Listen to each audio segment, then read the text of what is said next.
is happening, everybody? Tuesday, December 17th, 2024. My name is Kevin Smith. Thank you all so much for tuning into Loud Majority Live here on LFATV, rumble.com/LFATV. We got a jam-packed show for you guys today.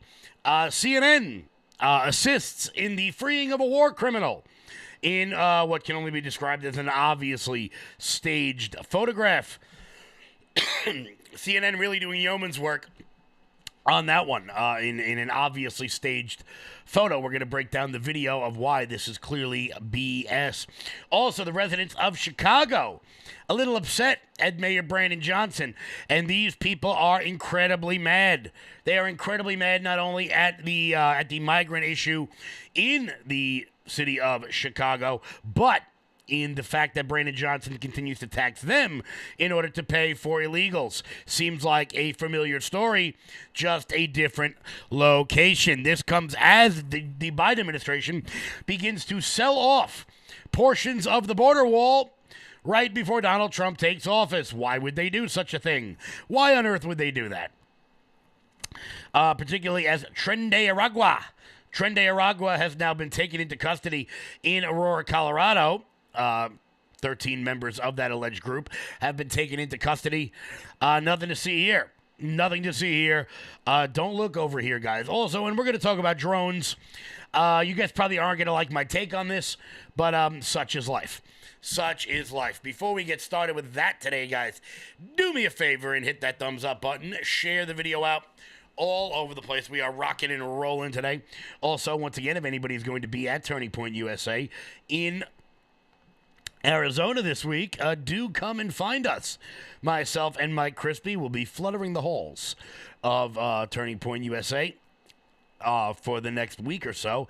Come by, say hello. Come by and say hello. Pop that live chat up on the screen. How's everybody doing? Jeanette, how are you? AC Knight, what's happening? If you guys happen to be watching somewhere else, do me a favor. Please head on over to rumble.com/LFATV and hit that subscribe button. Angel Eyes, what's happening? What's happening? Bobby Driver, how are things, everybody? I hope you guys are enjoying this lovely afternoon.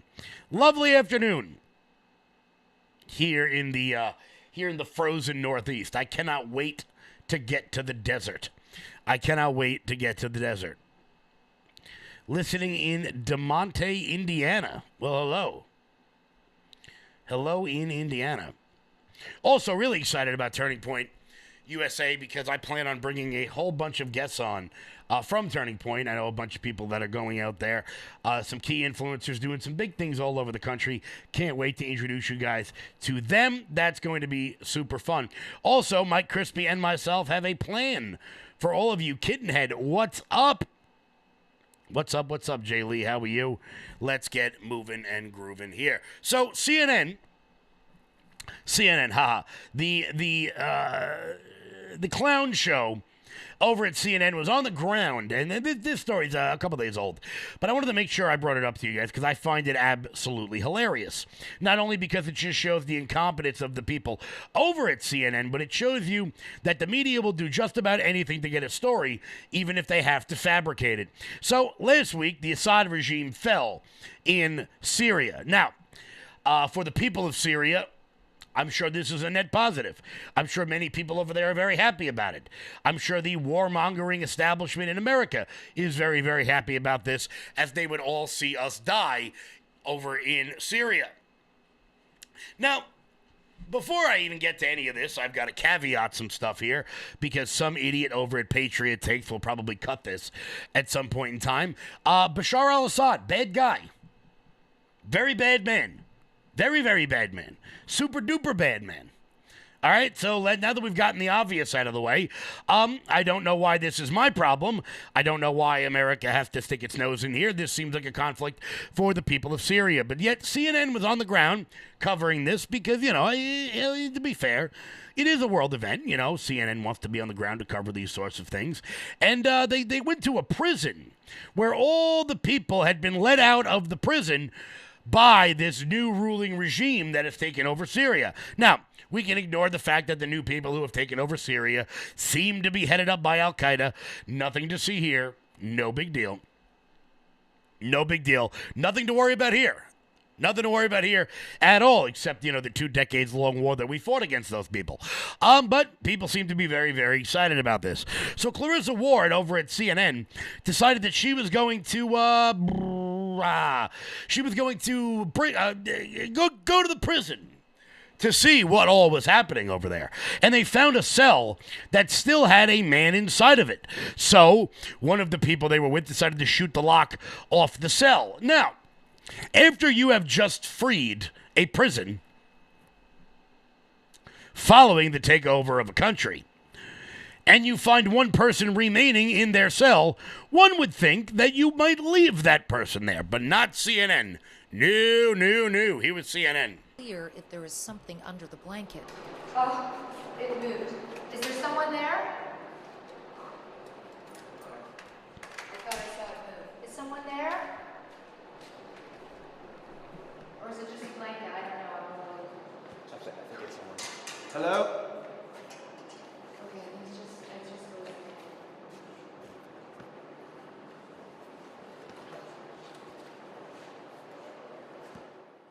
Oh.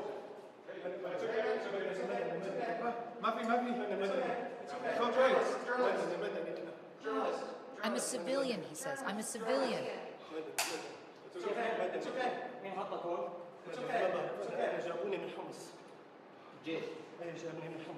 He tells the fighter he's from the city of Homs and has been in the cell for 3 months. Okay, you're okay. You're okay. You're okay. You're okay. He clutches my arm tightly with both hands. Okay. Does anyone have any water? Water. My. Okay, it's water. It's water. Okay. Okay. Okay, you're okay. You're okay. You're okay. The video goes on and the video goes on, and it continues to go on and on and on and on. They take him outside. He is bemused by the sight of the sun because he says he's been in this cage for 5 days with no food or water and 3 months in its totality. Now, let's think about the video you just watched. Obviously a harrowing story. Guy locked in a cell for 5 days with no food, no water, wasn't allowed out. Although people began to have some questions, okay? People began to have some questions. Most notably, if you watch that video, there is no poo anywhere in the cell. Which begs the question, if he was in there for 5 days and was not allowed out, where is the poo? Simple question, but one that should be asked. One that would stand to reason would be a bit of an issue. Well, it turns out the freed prisoner, this from CNN itself, the freed prisoner who said he was a victim of the Assad regime was actually an intelligence officer and one of Assad's torturers. The man who was filmed by CNN being released by rebels from a Damascus jail was a former intelligence officer with the deposed Syrian regime. According to local residents, and not an ordinary citizen, had been imprisoned as he had claimed. CNN initially found the video of a man while pursuing leads on a missing United States journalist, Austin Tice, who has been there since 2012. Okay. A video report, Clarissa Ward and her team, accompanied by a rebel guard, came across the cell in Damascus that was padlocked from the outside. The guard blew the lock off the door and the man was found alone inside of the cell under a blanket. Once again, we'll pop this up on the screen so you all can see the image of it. Got some questions here. The cell, for somebody who has been in there for 5 days with no food or no water, seems to be rather clean. Also, this man seems to, be in fairly good shape. He doesn't seem to be emaciated in any way, shape, or form. Anybody who knows anything will tell you that if you go 5 days without water, you are at the very least going to look like crap. Eyes sunken in, skin dehydrated, nails not looking so good. This guy has none of those sorts of symptoms. So that should have been a dead giveaway right at the beginning, but, it's CNN, so they didn't manage to do that. A resident in the neighborhood gave CNN a photograph that is said to be of the same man while he was on duty in what appears to be a government office. Facial recognition software provided a match of more than 99% of the man CNN met in the Damascus prison. The photograph shows a man sitting at a desk, apparently in military clothing, although CNN is not publishing the photo to keep the source's anonymity. Yeah, I'm sure that's why. As CNN continued to pursue information on the freed prisoner after the original report, multiple residents said that the man was Salama, also known as Abu Hamza. Abu Bakr. Sorry. They told CNN that he was known for running the Air Force intelligence checkpoints in the city and accused him of a reputation of extortion and harassment. It is unclear how or why Abu ended up in the Damascus jail, and CNN has not been able to reestablish contact with him over the weekend, which says that it is a Syrian fact-checking website was the first to identify Abu. It said that he had been jailed for less than a month over a dispute with a profit sharing from his extortion funds with a high-ranking official. Yep, turns out this guy they freed was a notorious Assad torturer who had actually been locked in the cell by the rebels once they caught him. I don't know. It seems to me that if you go to a country and there's people trapped inside of a cell, maybe you shouldn't just let them out willy-nilly. But CNN will do anything to get that story. Shockingly, Brian Stelter and Jim Acosta were not available for comment on this. So CNN is out there freeing war criminals because it gets them clicks, all while the American war machine clamors for war in Damascus. I want to make it very, very clear. If you thought my positions on Ukraine were unambiguous, I want to make it very clear that, my feelings on Syria are just about the same. I will not die in Syria. I will not die anywhere near there. No Americans should die there. Of course, we have troops on the ground there because why wouldn't we have troops on the ground in countries that hate us? Just to keep tabs on people. But the Syrian regime has fallen. Now, with that being said, as with most cases in the Middle East, I don't know if this is good or bad for the United States. Sometimes, as we saw with the fall of Saddam Hussein, sometimes it's better to deal with the devil you know than the devil you don't. When Saddam Hussein fell, that led to the rise of ISIS. Now, for all of Saddam Hussein's nonsense and for all of the atrocities he committed on his own people, he certainly kept the more radical fusions of the Islamic faith in check for a number of decades. Sometimes our beloved America will topple a dictator, and then they will get an even worse one in their place. Or they will lead to things being even worse for a particular country. If you need any proof of that, feel free to check out how things are going over in Libya, which has basically become a failed state once the Clintons got their dirty paws on that. Now you can watch open-air slave markets on YouTube and other sites on the dark web coming from Libya. That's real. You can watch slave auctions live, in public, like we're watching some kind of, like when Russell Crowe got purchased in Gladiator. But hey, all faiths are the same. All cultures are similar, except when they're not, except when they aren't. Guys, we'll be back in 1 second to continue covering everything. Before we get Kathy Kramer, how are you? Marissa, how are you? Angela, how are you? Guys, hit that thumbs up. Oh, what the hell are we doing here? What are we doing here? Boom. Where's my live chat? There it is. Guys, hit that thumbs up button. Share the video out all over the place.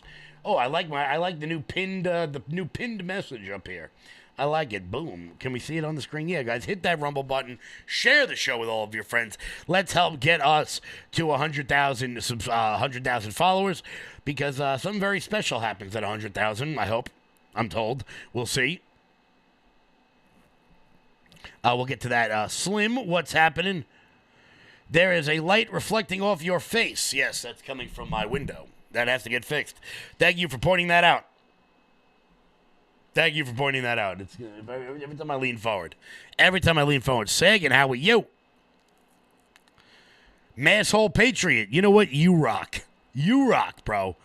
You rock. Before we get to that, Mike Lindell. You're still looking good. I'm still feeling good. You know, I've got all your MyPillow products. Mattress topper, bed sheets, MyPillows, towels, slippers, blankets, sleepwear, dog bed. Whoa, Charles. Everyone now can get MyPillow products at huge discounts at MyPillow.com. That's right. Now's the time to go to MyPillow.com or call the number on your screen. Use your promo code to take advantage of our 3-in-1 sale. We're bringing you exciting new products, overstock specials, and closeout deals you won't find anywhere else. For example, when you buy one of our brand new MyPillow 2.0s, you get another one absolutely free. And with our overstock sale, you save 50% on our luxurious Giza Dream bed sheets. That's as low as $29.99 for the best sheets ever. And with our biggest closeout special, you get our all-season slippers for only $35. Or our sandals and slides for just $25. Quantities are limited, and once they're gone, they're gone. Guys, head on over to MyPillow.com. Promo code LOUD. That's MyPillow.com. Promo code LOUD for up to 80% off everything on the website. That's MyPillow.com. Promo code LOUD.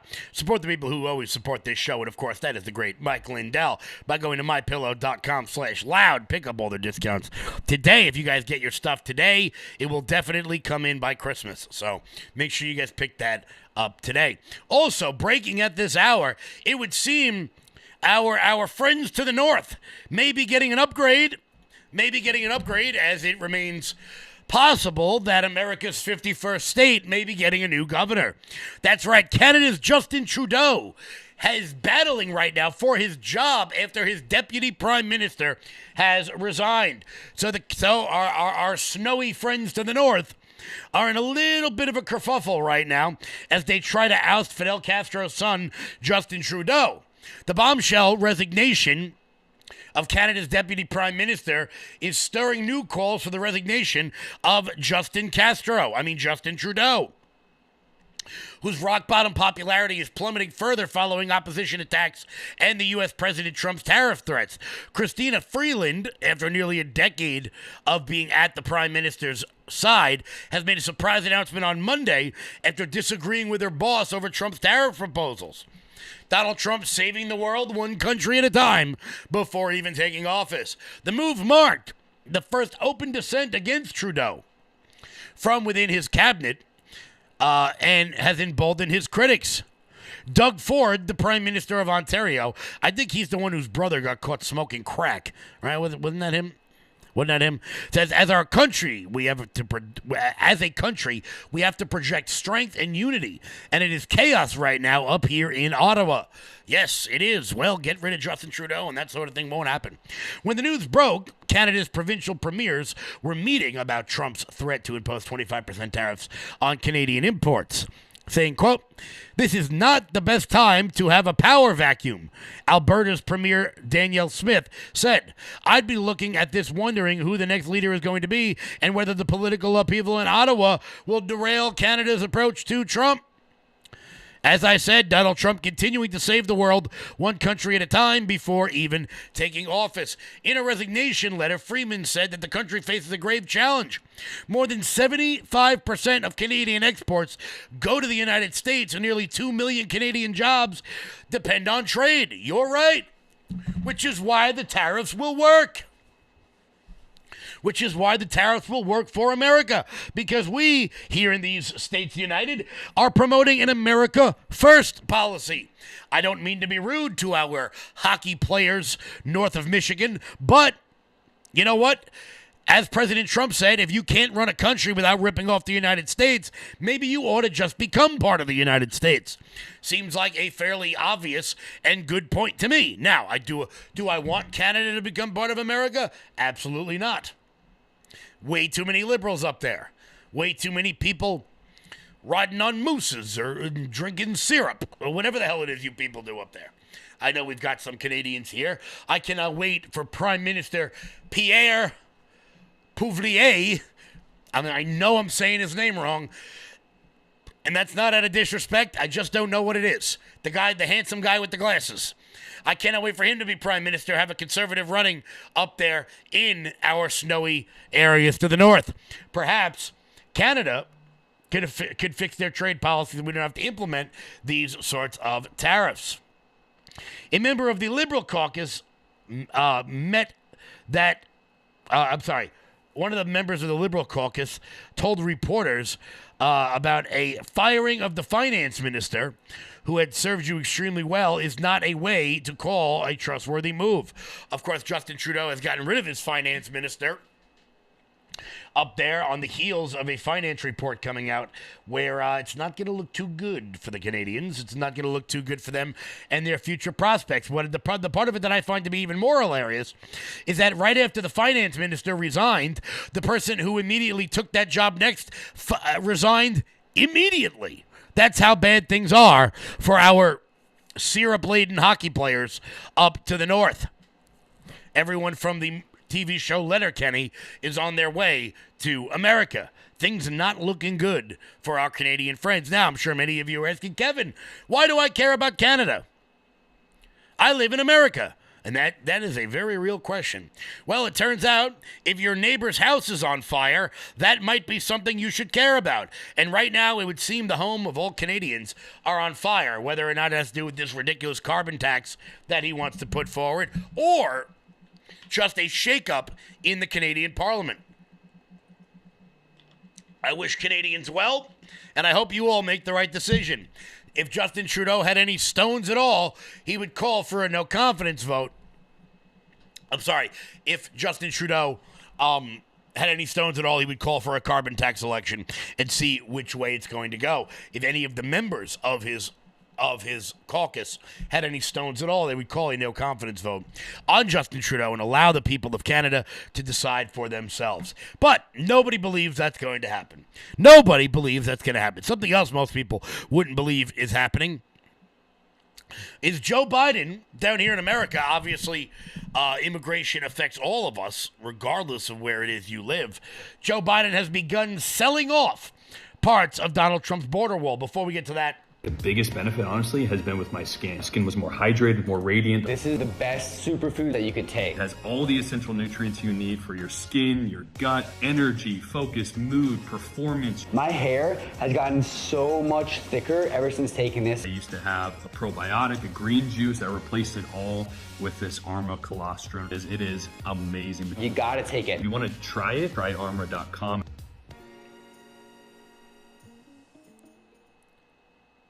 Guys, start feeling better today with the superfood formula over at tryarmra.com/LFATV. That is tryarmra.com/LFATV. Look, you know you're not getting all the nutrients you need every single day. Boom. We've got the solution for that. That's tryarmra.com. One scoop in the morning gets you all the stuff you should be having every day.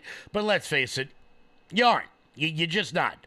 So start feeling better today with the guys over at Armra Colostrum at tryarmra.com/LFATV. So, Joe Biden, in the waning days of his presidency, by the way, where is he? What is he doing? What has he been up to? Who knows which way is up over there at the White House right now? Joe Biden has begun selling off parts of Donald Trump's border wall, which, to my mind, is ridiculous, selling them off at pennies on the dollar. Donald Trump had some comments about that yesterday at his press conference. Really terrible. We spent a tremendous amount of money on building the wall. The wall was designed specifically by the Border Patrol because it's very hard to climb.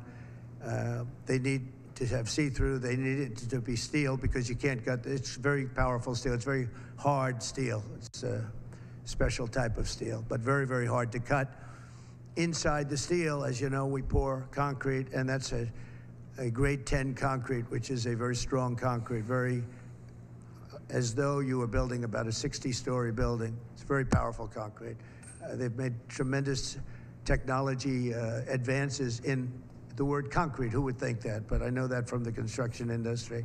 Today, what you can do with concrete is incredible. So we have a very strong concrete, and then we have a rebar. We put rebar inside the concrete, and the rebar likewise is very hard to cut. So it's a very expensive process, very expensive wall. And then we put a anti-climb plate on the top. You saw that. And I didn't like the look of it, but then when I watched, we had people testing. We had mountain climbers actually testing, and they were not able to get over the anti-climb plate. So I said, all right, I guess we're going to put it on. That plate on top, which I never loved the look of it, but it works so unbelievably well, you have to do it. So we spent a lot of money on building it, and we have hundreds of miles that we put up. A lot of people don't realize, but we did 571 miles of wall. That's why we had such good records, in addition to the fact that Mexico helped us with their military. They kept people out, and they were actually very good under the past leader. But now we ordered an additional 200 miles of wall. It's very expensive, and now it's about double the price of what it would have been 6 years ago. And the administration is trying to sell it for 5 cents on the dollar, knowing that we're getting ready to put it up. And what they're doing is really an act. It's almost a criminal act.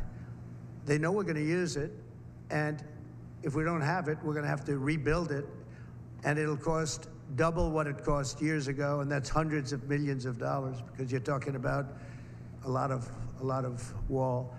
I built much more than I said I was going to build, but then after it was built, I said, you know, we can do some more, because it's sort of like water, people flow through, and that will pretty much really take care of it. And what happened is they just, as you see, they're trying to sell it for 5 cents on the dollar, and that's really, that has nothing to do with a smooth transition. That has to do with people really trying to stop our nation. And all it means really is that we're going to spend hundreds of millions of dollars more, not even talking about the time. Time would be pretty long, but we'll spend hundreds of millions of dollars more on building the same wall that we already have. And people have already come back to us that have deals at 5 cents and 4 cents, and one guy at 3 cents on the dollar, and they offered to sell it back to us at more money than it cost us to build substantially. Can you believe it? So they make a deal with the United States to buy it for pennies, and then they call us and they say, do you want to buy it back? We'll sell it back to you for hundreds of dollars a foot. Hundreds of dollars, from pennies to hundreds of dollars a foot. And we can't let this take place. Now we're going to go. I spoke with the Attorney General of Texas. I spoke to the senators of Texas. I spoke to a lot of people, and hopefully they'll be able to stop. We're going to be, having a restraining order. But just think about how ridiculous it is. And this is just people that don't want this country to succeed. And this has nothing to do with Democrat or Republican. This has to do with common sense. We won on common sense, and this is maybe one of the most egregious examples I've seen. So the people that are buying it or trying to buy it are trying to make a deal with us to sell it back at hundreds of times more than we paid. And this is all because the Democrats. So I'm asking today Joe Biden to please stop selling the wall. We're going to use that to create a strong barrier, and it worked. That's why our numbers were so good. It really worked, and it worked well. And it's very expensive to do. And I'm asking Joe Biden to stop his people from giving it away. It's something that people can't even believe is happening. So hopefully Joe will be able to stop it. Hopefully Joe will be able to stop it, but it doesn't seem like he has any intention of doing so. And for the idiot liberals out there, of which there are many, as you well know if you watch this show, you'll know, well, you could just dig under it. Yeah, sure. But it's certainly going to be a lot harder. Having a border wall seems to make sense. And for anybody who thinks it doesn't make any sense, I would urge you to take the front door off of your house and then go to bed. Let me know how that ends up going. Now, some people are beginning to see the complete and utter baloney, the complete and utter nonsense of this entire project, of this entire selling off of the wall, of the immigration problem, it is starting to have real-world, real-dollar effects on a certain community that Democrats pretend to care about. Of course, the election is over now, so Democrats, in fact, do not care about black people, do not, in fact, care about the residents of places like the South Side of Chicago, and some of them have begun to express their displeasure with people like Brandon Johnson. We're going to get to that in 1 minute. Before we do that, guys, well, look, there is nothing better than rolling up next to the fireplace on Christmas Day in the most comfortable pajamas ever. And the most comfortable pajamas ever can be yours at CozyEarth.com/LFA. Guys, the holidays are best spent laying around the house in the most comfortable pajamas imaginable, and Cozy Earth pajamas are designed to cherish those moments of relaxation, ensuring you feel cozy and stylish all season long. You can also pick up the perfect bamboo sheet set, which is the ultimate gift idea for the holidays, elevating everyday luxury into something someone will use and absolutely adore. It's the gift of unparalleled comfort, making every night feel like a serene escape. Guys, head on over to CozyEarth.com/LFA to get up to 40% off. You can get it in time for Christmas if you order by December 20th. That is CozyEarth.com/LFA. Let them know we sent you over here at LFA TV. So, some people are beginning to get a wee bit upset with the Democratic governance in many of these big blue cities. The people of Chicago, they're starting to get a little pissed off. They're starting to get a little pissed off. And they are expressing their displeasure with the mayor of Chicago, Brandon Johnson. Mayor Brandon Johnson's 2025 budget, including a controversial $40 million short-term loan for a city already swimming in debt, all part of a chaotic meeting where residents slammed the mayor. You caused all this money to go to illegal immigrants. Anything that you all pass is not genuine. You have not protected the people of Chicago from invasion. He wants to pour a $40 million line of credit and put the city in even more debt. It's your fault that because you gave half the money to illegals. Chicago reporter William Kelly joins me now. William, you were inside that budget vote. How embarrassing was this for Mayor Brandon Johnson, even with the budget ultimately passing? Even after it passed, nobody applauded, Todd. As a lifelong Chicagoan, I love Chicago with all my heart. I'm not a Chicago basher, and I love those people. It brings tears to my eyes, Todd, who came to Chicago City Hall week after week. It took 4 times for this budget to finally pass. $17 billion. These real Chicagoans, they made their voices heard. They made it clear they don't trust Brandon Johnson, Mayor Johnson, with 50 cents. Okay, they know he's just going to spend that money on migrants and violent teenagers. Brandon Johnson says it himself. Todd? You've been coming on this show for years. Your passion for the Windy City is definitely noted during each appearance. You mentioned the migrant. Brandon Johnson, under his tutelage, under his leadership, Chicago has spent $527 million taxpayer dollars on migrants. So my question for you, William, would Mayor Johnson have had an easier time passing a budget if, I don't know, he didn't spend so much money for illegal migrants at the expense of tax-paying city residents? Well, that was almost to the penny the amount that Mayor Johnson wanted to raise property taxes on the real people of Chicago. Thankfully, I had the opportunity to call it out as a migrant tax, which motivated people to come to Chicago City Hall and literally shout at the mayor, which I guess is what was necessary. But yet, Mayor Johnson still got the votes from his friends and allies in the Chicago City Council. The vice mayor, here's an example of where we're at in Chicago right now, okay, Todd? The vice mayor, a guy named Alderman Burnett, convicted of bank robbery, okay, of armed robbery, spent time in jail. He's a Chicago City alderman. He's getting paid, in addition to his aldermanic salary, for almost $500,000, okay, to be vice mayor, which essentially has absolutely no duties or responsibilities other than waiting to possibly become mayor if something were to happen to Mayor Johnson. So in Chicago, if you really, really, really want to rip off the people of Chicago, don't rob a bank, become an alderman. That's wild. That is a wild story you just told us. The vote got so heated, the mayor basically cleared out the room, said he didn't want the citizens there. This is their city. They get an opportunity to weigh in on this, and the mayor said, get out. Has Chicago finally reached the tipping point that so many cities and towns, and quite frankly, the United States of America reached in November with the vote, that they're finally going to vote out the Mayor Johnsons, the Mayor Lightfoots, and bring some sanity back to Chicago? Well, it's an old joke, Todd. Is Chicago ready for reform?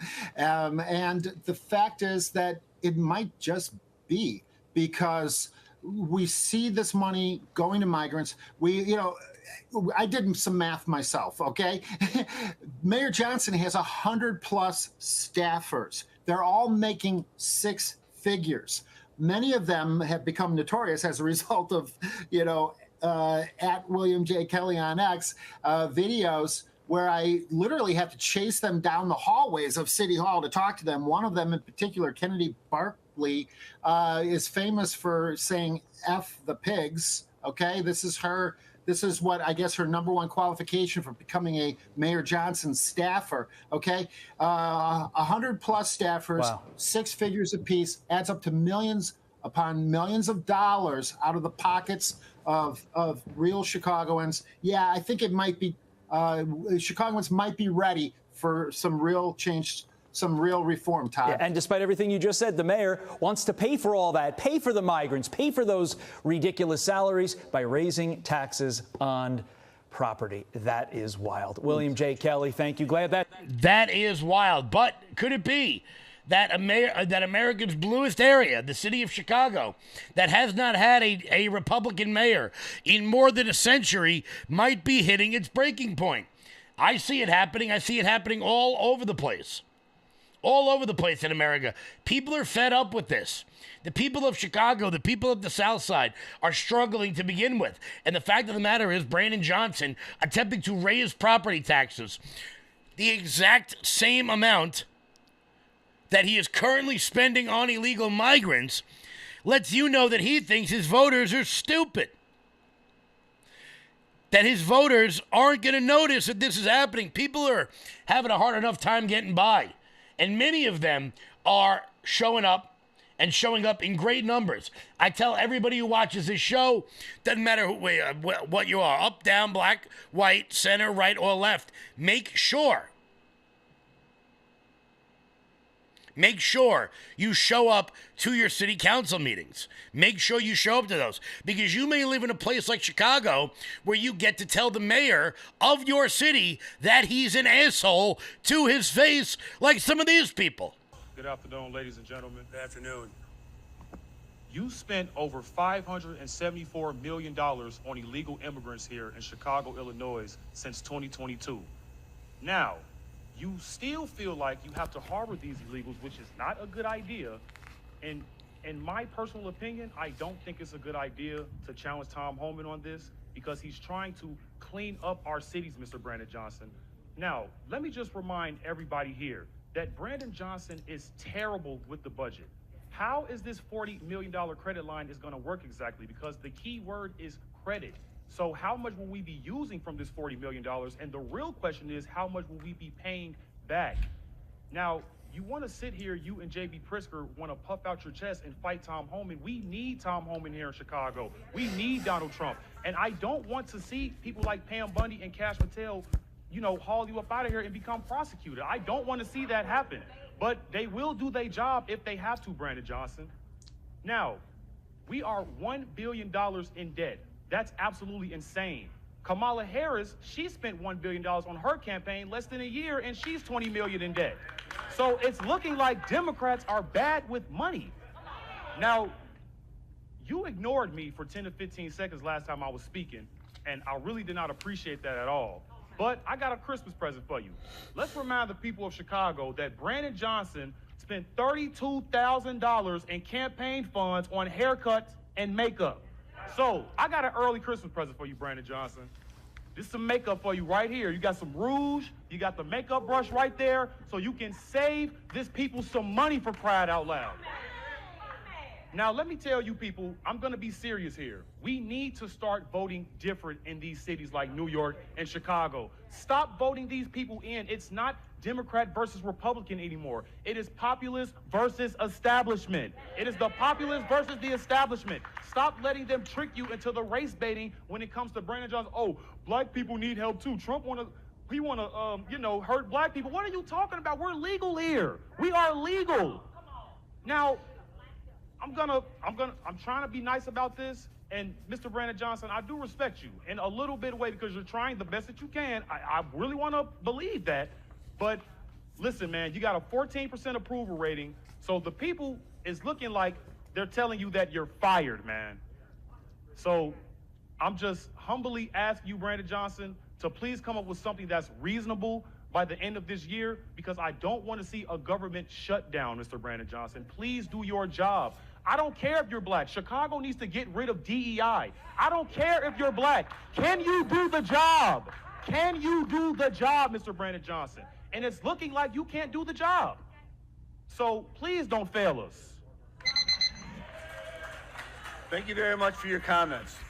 I don't know who that man is, but he needs to run for mayor of Chicago, like right now, like immediately. Like if anybody knows who that guy is, please send him my contact info. I will help him run for alderman.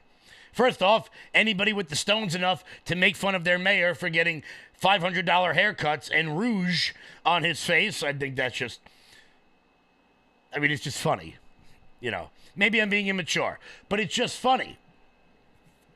But anybody with the sign, I'm jealous. I've never said this before in my damn life. I am jealous of the people of Chicago that they get that sort of opportunity to go up and basically tell the mayor of their city, as the Italians would say, vanabla, buddy, right there. They get to say that to them. I would very much love to be able to say things like that to people like Alvin Bragg and Mayor Eric Adams. Maybe not recently, but over the last 3 years to people like Eric Adams. I'm jealous that they get the opportunity to do that, to basically go up to the lectern and just talk shit. Of course, this comes at the exact same time as all over the country we are still seeing the problems with illegal immigration as a apartment complex is raided in Aurora, Colorado. The one that the mayor said it's only a couple of apartment buildings. Only a couple of apartment buildings have been overtaken by violent gangs. Well, today we got more updates. Okay, Aurora, Colorado now. This is a live look now. The sun is up there in that state, and police have now detained 14 people and reported armed home invasion. That's the same apartment complex where a lot of people were complaining about the armed Venezuelan gang members roaming the halls. Reports indicate that investigators said that several suspects entered the apartment and had 2 people inside. The suspects then reportedly moved the victims to another apartment complex, or rather another unit on the property where police said they were found threatened and bound. An adult man sustained a non-life-threatening stab wound. At the moment, police say it's unclear if the suspects are connected to the Venezuelan gang Tren de Aragua, but we'll get a live report in Colorado 30 minutes away and bring you the latest on that developing story. Of course they are. Come on. Your run-of-the-mill gang doesn't take over apartment complexes and hold people hostage. We're seeing it left and right, and people are beginning to get more and more fed up. And I'm excited about what comes next. A lot of people are they're black-pilled. They think things aren't going to change. But I promise you, with enough force and enough of us pushing the needle forward, things are going to start changing in this country. And they're going to start changing for the better. And I cannot wait to see it. I can't wait to see it. Before we keep rocking and rolling here today, guys, hit that thumbs up button. Share the video out all over the place. If you're watching on Facebook, do me a favor. Hit that @ button right on your phone. It should come up followers. Boom. Hit that followers button so more of your friends can see the show as well. If you're watching on If you're watching on Rumble, please do hit the like button. Make sure you are subscribed. Hit the thumbs up button so we can get this show to the top of the leaderboard where it belongs. Friend of Trump, what's going on? What's happening, Hazel Kitty? Eli, what's happening? I see you in the chat, bro. Don't worry, guys. At the end of today's show, we're going to have a little bit of fun when we show you more videos of Scott Jennings being Scott Jennings. Because, as I've said once again, I want to be Scott Jennings when I grow up because his job just seems to be way, way too much fun. But before we get to that, we got to talk about Liz Cheney because there are some updates in the January 6th nonsense that Liz Cheney perpetuated on this country. A House report recommends that the FBI investigation into Liz Cheney over alleged witness tampering while on the January 6th committee. Now, we've known this for quite some time, but this is now finally getting the light it needs. A new report, this from the Post Millennial, released on Tuesday from Rep. Barry Loudermilk and the House Administration Subcommittee on Oversight states that the former Wyoming Congresswoman Liz Cheney should be investigated for possible criminal activity stemming from her work on the J6 committee. She's accused of colluding with witness Cassidy Hutchinson, who testified before the committee and was an aide to Mark Meadows, Trump's chief of staff. For those of you who don't remember Cassidy Hutchinson, she's the one who said that Donald Trump tried to overtake the beast, as it's known, tried to overtake the Secret Service agents, and go and, do whatever on January 6th, saying, quote, based on the evidence obtained by this subcommittee, numerous federal laws were likely broken by Liz Cheney, the former vice chair of the January 6th committee. And these violations should be investigated immediately by the Federal Bureau of Investigation. Evidence uncovered by the subcommittee reveals that former Congresswoman Cheney tampered with at least one witness, Cassidy Hutchinson, by secretly communicating with Hutchinson without Hutchinson's attorney's knowledge. This secret communication with a witness is inappropriate, improper, and likely violates 18 U.S.C. 1512. Such action is outside of the due function of the legislative process and therefore not protected by the Speech and Data Clause. Let's go. Hutchinson was a witness, for those of you who don't remember, before the J6 committee. She then claimed that Donald Trump was leaving the Stop the Steal rally at the Ellipse in Washington, D.C. Following his speech, he attempted to grab the steering wheel of the car that was driving him back to the White House. The testimony was debunked in March of 2024 by the Secret Service agent who was driving the car, which Hutchinson was not actually in. The agent said, I didn't see him reach. He never grabbed the steering wheel. I didn't see him. Lunge to try to get into the front seat at all. What stood out was the irritation in his voice more than his physical presence. The agent said that Trump was pushing pretty hard to go to the Capitol, but did not corroborate the claim that he lunged at the wheel. And of course he didn't lunge at the steering wheel. Any rational person would have been able to pick that out. So we're actually getting some people now calling for the investigation of Liz Cheney, which is probably why Joe Biden is promising his preemptive pardons. A couple more things I want to get to real quick before we wrap up today, guys. Before we get to those, head on over to LFATV.us. That's LFATV.us. Guys, check out the LFA TV store. And while you're there, consider becoming a monthly donor over to LFATV.us. We can't do this sort of stuff without your help, guys. We've got so much stuff planned on the ground reporting over the course of the next several months. We always appreciate your Rumble rants and your donations so that we can keep bringing you guys the content you want every single day. So head on over to LFATV.us. It's LFATV.us. Giddy up. Let's go. So, one more thing I wanted to get to, because there is actually stuff going on the Hill at this current moment in time. And one of them is Senator Josh Hawley, who we've been showing over the last couple of weeks, continuing to rip into not only CEOs, but other forms of executives over the nonsense they've been peddling over the last several years. I've been a huge fan of Josh Hawley for quite some time. Here he is challenging the president of the NCAA over allowing men to compete in women's sports, something that any rational person should know is probably a stupid idea. Have guidelines that instruct them what the best practices are, and your guidelines say that biological men can go in and use the women's locker rooms if they want to. What the women want has nothing to do with it. They're not mentioned in here at all. Correct? Correct. It's right here. You just reaffirmed them in May of this year. I've got them. I'm reading them. I've got them off your website. I believe our guidelines give people optionality with respect to how they choose to use their facilities. And many, what does that even mean? Optionality. What it says is transgender student athletes will be able to use the locker room, shower, and toilet in accordance with their gender identity. That means men will be able to use the women's locker rooms. And as Riley Gaines and others have testified before this committee, that means if a man, a biological man, wants to use their locker room, they just have to accept it. Or else the women have to go somewhere else. They've got to go find an alternative. Why is that fair? We told the local folks who've hosted our tournaments they need to create accommodations for the people who are playing. You know, so it's the feds on the one hand, it's the locals on the other hand. The only person who doesn't seem to bear any responsibility in this is you and the NCAA, who are the governing body.